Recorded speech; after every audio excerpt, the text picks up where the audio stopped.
Break even point. Assalamualaikum warahmatullahi wabarakatuh. Kami dari kelompok 3 akan menjelaskan tentang BEP atau Break Even Point. Berikut penjelasannya. Pengertian break even point. BEP merupakan singkatan dari Break Even Point. Titik impas ini ialah keadaan yang menggambarkan suatu perusahaan yang tidak memperoleh laba serta tidak mengalami kerugian. Perusahaan akan mencapai BEP apabila pada total penerima sama dengan total biaya.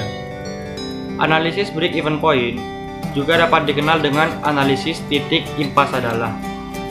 Teknik analisis ini dapat digunakan perusahaan untuk merencanakan jumlah dan dapat mengetahui apapun. Produksi perusahaan pada saat ini tidak mengalami untung atau kerugian. Manfaat analisis break even point. Manfaat analisis break even dapat diartikan sebagai suatu titik atau operasinya tidak memperoleh keuntungan dan tidak memperoleh kerugian. Analisis break even secara umum dapat memberikan informasi kepada pimpinan bagaimana pola hubungan antara volume penjualan, kos atau biaya. Analisis break even dapat membantu pimpinan mengambil keputusan atau mengenai hal-hal berikut. A. Jumlah penjualan minimal yang harus dipertahankan agar perusahaan tidak mengalami kerugian. B. Jumlah penjualan yang harus dicapai untuk memperoleh keuntungan. C. Seberapa jauhkah perusahaan tidak mengalami kerugi. D. Untuk mengetahui bagaimana efek perubahan harga jual, biaya, dan volume penjualan. Jenis biaya dalam break even point. Jenis biaya berdasarkan break even atau titik impas. Biaya yang dikeluarkan perusahaan dapat dibedakan sebagai berikut. 1. Variable cost. Biaya variabel. Variable cost merupakan jenis biaya yang selalu berubah sesuai dengan perubahan volume penjualan. Perubahannya tercermin dalam biaya variabel total. 2. Fixed cost atau biaya tetap. Fixed cost merupakan jenis biaya yang selalu tetap dan tidak terpengaruh oleh volume penjualan, melainkan dihubungkan dengan waktu sehingga jenis biaya ini akan konstan selama periode tertentu.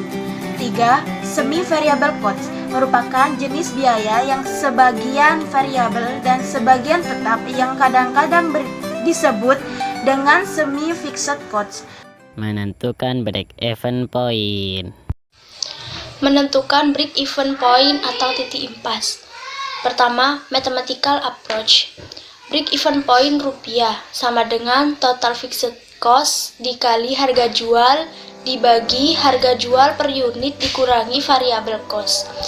Break even point unit sama dengan fixed cost dibagi harga jual dikurangin variable cost. Break even point untuk produk ganda sama dengan FC dibagi 1 dikurangin F per C dikali WI. Biaya tetap atau FC adalah biaya yang jumlahnya tetap walaupun usaha Anda tidak sedang berproduksi seperti biaya gaji karyawan, biaya penyusutan, peralatan usaha, biaya asuransi, dan lain sebagainya. Biaya variabel atau VC adalah biaya yang jumlahnya akan meningkat seiring dengan peningkatan jumlah produksi, misalnya bahan baku, bahan bakar, biaya listrik, dan lain sebagainya. Harga per unit adalah harga jual barang atau jasa yang dihasilkan. Biaya variabel per unit adalah total biaya variabel dibagi dengan jumlah unit yang diproduksi atau dengan kata lain biaya rata-rata per unit. Margin kontribusi per unit adalah selisih harga jual per unit dengan biaya variabel per unit. WI adalah presentasi dari total penjualan atau rupiah tiap produk disebut bobot kontribusi margin. Contohnya, fixed cost suatu toko sepatu 500.000, variable cost 10.000 per unit, harga jual 20.000 per unit. Maka break even point per unitnya adalah fixed cost dibagi harga jual dikurangi variable cost. Jadi, 500.000 dibagi 20.000 dikurangin 10.000, maka hasilnya 50 unit. Artinya, perusahaan perlu menjual 50 unit sepasang sepatu agar terjadi break even point. Pada penjualan unit ke-51, maka toko itu mulai memperoleh keuntungan. Yang kedua adalah graphical approach. Secara grafis, titik break even ditentukan oleh persilangan antara garis total revenue dan garis total cost. Keterbatasan dalam break-even point. Keterbatasan analisis break-even point. Analisis break-even point memiliki limitasi-limitasi tertentu, yaitu yang pertama, fixed cost haruslah konstan selama periode tertentu. Yang kedua, variable cost dalam hubungannya dengan sales haruslah konstan. Yang ketiga, sales price per unit atau harga jual per unit tidak boleh berubah dalam periode tertentu. Yang terakhir, sales mix harus konstan.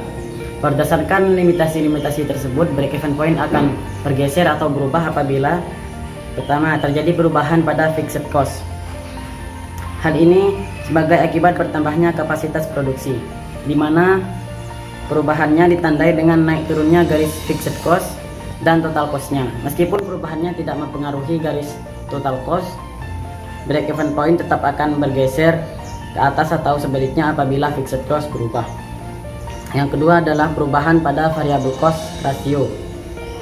Perubahan ini akan menentukan bagaimana miringnya garis total cost. Naiknya biaya fixed cost per unit atau fixed cost ratio akan menggeser break-even point ke atas atau sebaliknya. Yang ketiga adalah perubahan dalam sales price per unit atau harga jual per unit. Walaupun harga jual per unit pada level penjualan yang sama, biayanya tetap akan menggeser ke bawah atau sebaliknya apabila harga jualnya berubah. Yang terakhir adalah terjadinya perubahan dalam sales mix.